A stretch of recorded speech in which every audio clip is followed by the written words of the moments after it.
El 7 de junio de 2004, 3 miembros de una familia fueron asesinados en su domicilio en Burgos. El asesino entró sin forzar la puerta. Primero se acercó hasta la habitación del matrimonio, donde atacó al padre, Salvador Barrio, y después a su mujer, Julia Dos Ramos. También murió el hijo menor del matrimonio, de 12 años, quien, a pesar de haberse encerrado en su cuarto, no consiguió escapar del agresor. Antes de salir, se cambió de ropa y de zapatos, dejando tras de sí una sola pista, una huella de zapatilla. La policía encontró sus cuerpos entre 20 y 24 horas después. El cuerpo de Salvador presentaba 50 heridas por arma blanca, el de Julia 17 y 32 el del niño. Lo que había es 3 cadáveres y pues muy ensangrentados, eso es lo que había. Pasaron 3 años hasta que se produjo la primera y única detención. El 12 de junio de 2007 detuvieron en Orense como posible autor de los hechos a Rodrigo Barrio, el hijo mayor del matrimonio. Hasta ese momento nadie había dudado de él, ya que esa noche se encontraba interno en el Colegio de los Gabrielistas en La Aguilera. La detención sorprendió a la familia, que finalmente acabó personándose como acusación particular. Era un chico que se veía casi todos los días porque estudia la UMIA y era una persona normal y bueno, sigue siendo normal hasta que se demuestre lo contrario. Era un chaval callado, estaba siempre a su bola, no hablaba poco, lo justo cuando le preguntabas algo te contestaba, andaba siempre a su rollo, no buscaba problemas con nadie tampoco ni nada. La investigación condujo a esa conclusión y es un trabajo que en esta última etapa se ha llevado en la Comisaría de Madrid y yo no tengo los datos y además no me corresponde a mí tampoco tenerlos, forma parte de un sumario, de un trabajo de investigación que los responsables directos de la investigación conocen y conocen desde luego el juez o los fiscales de menores que también conocían todos estos hechos. No hubo forma de demostrar que hubiese escapado del colegio, por lo que Rodrigo quedó en libertad y en el año 2010 quedó archivada la causa. Rodrigo Barrio volvió a la vivienda que heredó en Galicia, tierra natal de su madre, donde todavía residían algunos familiares. La relación con ellos se rompió definitivamente cuando, tras un duro enfrentamiento, Rodrigo les denunció por amenazas. Es un caso que, como he dicho, nos va a llevar hasta junio, el inicio del verano del año 2004. Un caso que sigue sin resolver. Y que todo ha apuntado desde el comienzo de la investigación a un sospechoso que ha sido de hecho el único detenido, el hijo de la familia, Rodrigo Barrio. Tengo una frase del abogado de la familia que a mí me parece que describe lo que puede haber pasado en este caso, y con eso os voy a preguntar. Ha definido el abogado de la familia las pruebas o el caso como un traje mal hecho. Las pruebas parece que sí, no son del todo claras, pero desde luego de la talla adecuada. Encaja en el... He leído esas declaraciones en la prensa. Sospechoso, ¿no? Sí, sí. Bueno, yo creo que de todos los casos que hemos traído a la sección Crimen y Castigo, bajo mi punto de vista, sin duda, es el más complicado, no solamente porque sea un caso abierto, sino porque está lleno de aristas y de flecos y porque además es un hecho terrible y el único acusado que fue detenido pues es el hijo mayor. Bueno, hay que decir en primer lugar que esto ha quedado sobreseído, que la jueza, leo textualmente, ha dicho que, considera que no hay indicios suficientes, que son simples conjeturas, hipótesis y lucubraciones y que por tanto pues que no hay materia suficiente como para ni siquiera celebrar el juicio. Eso es lo primero que hay que decir, a pesar de que este muchacho quedara detenido inicialmente, ¿no? Lo que es evidente es que es un crimen, bajo mi punto de vista, de odio y de venganza. No cabe ninguna duda, porque ha habido un ensañamiento y el ensañamiento lo demuestra. Y ahora avanzaremos en ello, pero sin duda alguna el hecho de que alguien pueda entrar el móvil es venganza, es odio. Bajo mi punto de vista y por lo que yo tengo encima de la mesa, sí. Y teniendo en cuenta que además se accedió a altas horas de la madrugada a una casa donde solo se puede hacer o con llave o tocando al timbre y que te abran a las 4 de la mañana. Y eso, yo creo que ya lo demuestra, ¿no? Claro, sí que hay muchas cosas que orientan hacia un familiar, alguien próximo, alguien que tuviera un cierto rencor hacia ellos, ¿no? Tanto por la manera que hay muchísima violencia en la escena, muchísimas lesiones, ese ensañamiento que estamos hablando, como por esas características, ¿no? Por tanto, sí que es cierto que todo cuadra a que pueda ser el sospechoso. Pero estamos en un país de derecho y las cosas no es que puedan ser, hay que probar. Que se demuestre que son. Y quizás ese es lo que ocurre en este caso, ¿no? Que parece que todos los investigadores tienen muy claro quién ha sido, pero ningún investigador ha podido a fecha de hoy probarlo. Porque parece ser que la única prueba real, voy a entrecomillar lo de real, es una pisada, ¿no? Una huella de un pie. Bueno, un par de ellas. ¿Un par de ellas? Una que inicialmente, que se ha mostrado con buen criterio en el vídeo, que se encuentra inicialmente en el interior del piso, y otra que se encuentra arriba en el tejado, no en el tejado, sino en la... ¿El alféizar, la repisa? Sí, efectivamente.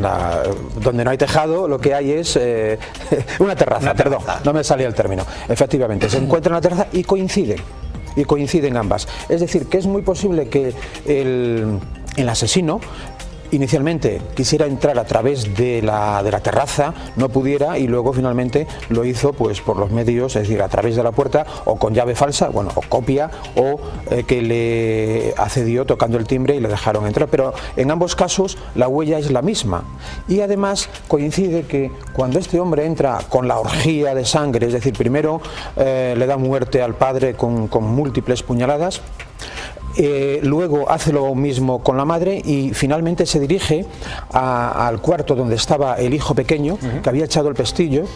El homicida, el asesino, le pega una patada en plan película a la puerta, derriba la puerta, saca al pobre muchacho de debajo de la cama, lo arrastra hasta el pasillo, allí lo apuñala. Y una cuestión que antes de empezar la sección hablábamos, y es el hecho de que innecesariamente degüella a los tres. Digo innecesariamente porque ya estaban muertos, y estábamos aquí haciendo cábalas sobre si eso podía ser, lo que hablamos en criminología, la firma del asesino, ¿no? ¿Y encaja? Podría ser, en principio, ya digo, encaja a un perfil próximo que tenga un móvil de rencor, de odio, de resentimiento, por todas las características. Eso en principio, entre todas las posibilidades que hubo, solo había un sospechoso y que cumplía. Lo que pasa es que la propia huella cuadraba, pero claro, una cosa es que cuadre y otra es que sea identificativa realmente, o haya podido ser una persona con un pie de tamaño similar. Siempre por tanto, pero ¿dónde han estado las trabas en este caso para que los indicios pasen a ser pruebas, pasen a formar parte, de decir, bueno, pues esto está probado que le corresponde con este señor o con este pie? A priori, pues en un escenario donde no es excesivamente complicado que se pudieran dejar otras más huellas, ¿no? Porque incluso creo que el asesino se cambia de ropa y claro, pero si el asesino es una persona que vive habitualmente en ese domicilio, hay huellas dactilares de él, normal, hay indicios biológicos de él, normal, en el baño, en la cocina, en su cuarto, en todas partes, porque es una persona que vivía ahí, que había estado la tarde antes en ese domicilio. ¿Y eso el investigador cómo lo salva? Porque claro, se pueden dar muchos casos de crímenes entre personas en la misma residencia, y ese caso es así. ¿Cómo se salva ese escollo? O de pruebas maliciosas. Es decir, antes también hablábamos de que un asunto que hemos tratado aquí, el de Susana Cebes, se introdujeron en la escena del crimen pruebas falsas, ¿no? Maliciosas, con el fin de despistar a los investigadores. En este caso también, en la terraza había una serie de colillas, y la policía de Burgos, que la verdad es que hizo un buen trabajo, especialmente en la segunda etapa de la investigación, pues se percataron de que alguien había cambiado las colillas que había allí, concretamente de la marca Chester, que luego incluso la propia tabacalera envió unos cartones a Policía Científica para poder hacer unas pruebas, y se supone que efectivamente el asesino, el homicida, cambió esas colillas que podían ser suyas por otras de la misma marca, pero que no tenían ADN. Es decir, si tú fumas un cigarro, dejas el ADN. Caso de Tony King, por el que efectivamente se le detiene. No, estas carecían de ADN. Con lo cual es de suponer que no estaban fumadas, sino simplemente estaban quemadas y haciendo ver que habían sido usadas, pero no tenían ADN. Sí tenían ADN, sin embargo, otras de otra marca, que al parecer pues eran bueno, pues de unos albañiles que habían estado en la terraza pues tiempo antes haciendo unos arreglos. Hay otro dato que a mí me parece relevante, interesante, es que tampoco se ha podido probar, porque el joven, el hijo de la familia, estudiaba en Orense, creo recordar, y no se ha podido probar que no estuviera en Orense en ese momento. Si eso se hubiera podido probar, ¿cambiaría algo el escenario? Hombre, quizás solo eso no, pero sería un indicio más que hubiera podido añadirse y sumando para ser o no suficiente en un determinado caso. Yo creo que sí que es muy importante ese hecho que ha comentado el compañero, que la segunda parte de la investigación fue realmente muy bien realizada y que a fecha de hoy está abierto, se sigue investigando. Sí, es un caso que está abierto, ¿eh? Relativamente hace poco tiempo he sido testigo de cómo se seguía trabajando en el tema y cómo un experto a nivel mundial en inspecciones técnico-oculares analizaba las fotos de esta escena en concreto. Estoy hablando de Marsa Farik. Por tanto, es un caso que se sigue investigando y que se sigue trabajando muy bien y ningún caso está cerrado. Y sí que es cierto que quizás en esa primera parte, porque como el hijo estaba en este sitio estudiando y en principio no cuadraba, pues no se pudo sospechar quizás inicialmente, y el tiempo realmente es una de las cosas que más complica este tipo de investigaciones. O en contra de las pruebas, ¿no? Claro, entonces ya 3 años después, cuando ya, o 2, cuando ya se plantea en serio esa hipótesis, se trabaja, se empiezan a atar cabos, ha pasado un tiempo y tanto el posible sospechoso se ha podido armar psicológicamente para no desarmarse en una entrevista, en un estudio. El hilo conductor incluso, Aitor, porque no olvidemos que luego este muchacho, que por cierto no estaba, ahora sí está en Galicia, pero en ese momento estaba en un colegio a 60 kilómetros de Burgos, efectivamente. Y bueno, pues en un momento determinado el chico pues cambia de versión y acusa a un cura de su colegio de haber sido el que le ha dado muerte a sus padres, y luego vuelve a cambiar la versión y acusa incluso a un hermano de su padre y luego a un primo, es decir, pierde un poco el norte, ¿verdad?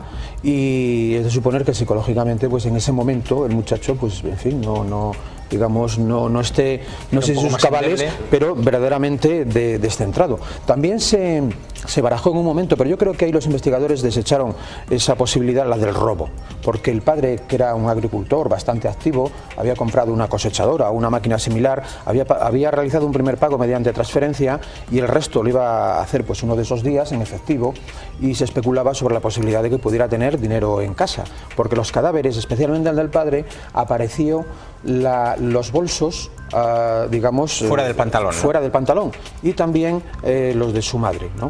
Pero bueno, eso o es una firma, ¿verdad?, del asesino, del psicópata, dicho así en términos criminológicos, o es para despistar, porque yo creo que ni la venganza de un agricultor rival ni la teoría del robo aquí tienen mucha importancia, ¿verdad? ¿Encajarían en todo caso, Aitor, un perfil pues un caso de robo que parece que todo se hace con un poco más de prisa por intentar salir de la escena del crimen cuanto antes, con ese ensañamiento y esa tranquilidad que se tomó el asesino? No cuadraría ni con el ensañamiento, ni con la tranquilidad, ni con la aportación de esas pruebas falsas o esas modificaciones, y el mismo hecho de los bolsillos es un poco infantil casi, ¿no?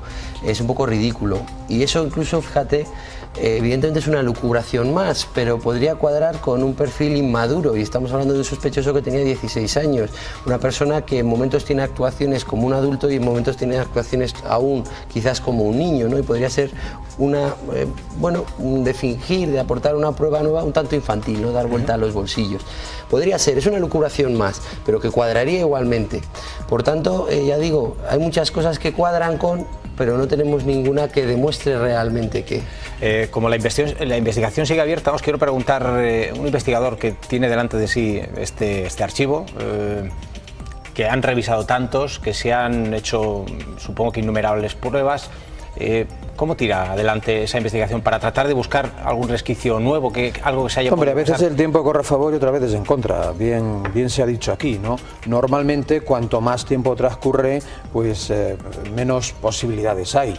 También es cierto que si estamos hablando de un chico inmaduro, que dicho sea de paso, la jueza ha dejado sobreseído el asunto, conviene repetirlo, lo cual no indica que si la policía encuentra nuevas pruebas interesantes o concluyentes, pues efectivamente el sobreseído no significa... No es un sobreseimiento profesional, además, que es el dictamen oficial. Quiero decir que se puede perfectamente reabrir, si hay nuevas pruebas. Y bueno, pues el tiempo, en algunos casos las pruebas, pues quizá puede ir corriendo en contra, y en otros casos, si estamos hablando de un chico inmaduro o inmadura, y bueno, incluso apelamos aquí de una forma quizá un poco infantil a su conciencia, a la conciencia del mal causado, pudiera confesar, pero pocas veces se dan esas circunstancias. Es complicado, en general este tipo de casos va en contra el tiempo, pero sí que a veces los investigadores nos podemos obcecar en una realidad y dar vueltas a un mismo bucle y no ver pasar por alto pasar por alto cosas, y continuamente por muchas vueltas que le demos seguimos pasando por alto. Entonces a veces el que venga alguien de fuera que no esté esté contaminado con la investigación, no esté contaminado con determinados prejuicios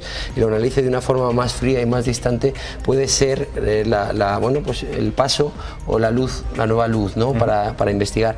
Y siempre cabe la posibilidad esa de que en un momento determinado a una pareja, a un amigo íntimo le pueda confesar algún hecho que, por leve que sea, sirva para poder tirar de él y encontrar esa prueba que falta en este caso.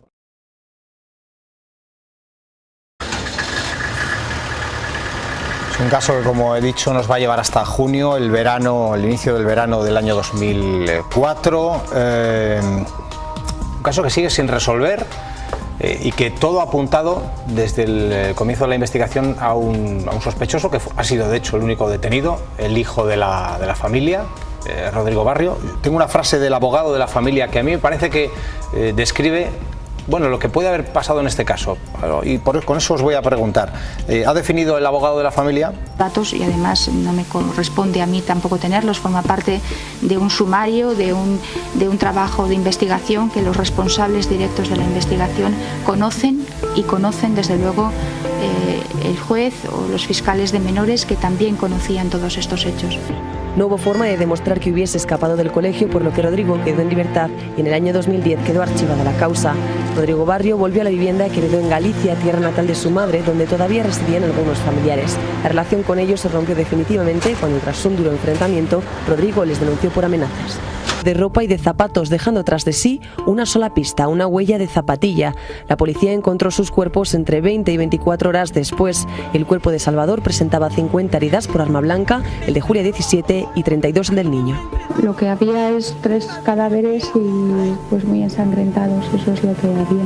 Pasaron 3 años hasta que se produjo la primera y única detención. El 12 de junio de 2007 detuvieron en Orense como posible autor de los hechos a Rodrigo Barrio, el hijo mayor del matrimonio. Hasta ese momento nadie había dudado de él, ya que esa noche se encontraba interno en el Colegio de los Gabrielistas en La Aguilera. La detención sorprendió a la familia, que finalmente acabó personándose como acusación particular. Era un chico que se veía casi todos los días porque estudia la UMIA, y era una persona normal y bueno, sigue siendo normal hasta que se demuestre lo contrario.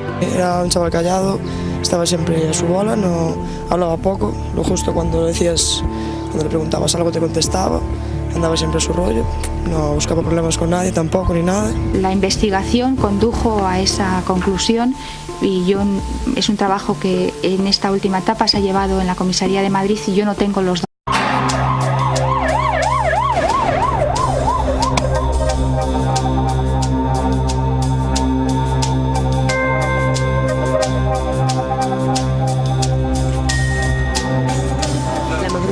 El 7 de junio de 2004, 3 miembros de una familia fueron asesinados en su domicilio en Burgos. El asesino entró sin forzar la puerta. Primero se acercó hasta la habitación del matrimonio, donde atacó al padre, Salvador Barrio, y después a su mujer, Julia Dos Ramos. También murió el hijo menor del matrimonio, de 12 años, quien, a pesar de haberse encerrado en su cuarto, no consiguió escapar del agresor. Antes de salir, se cambió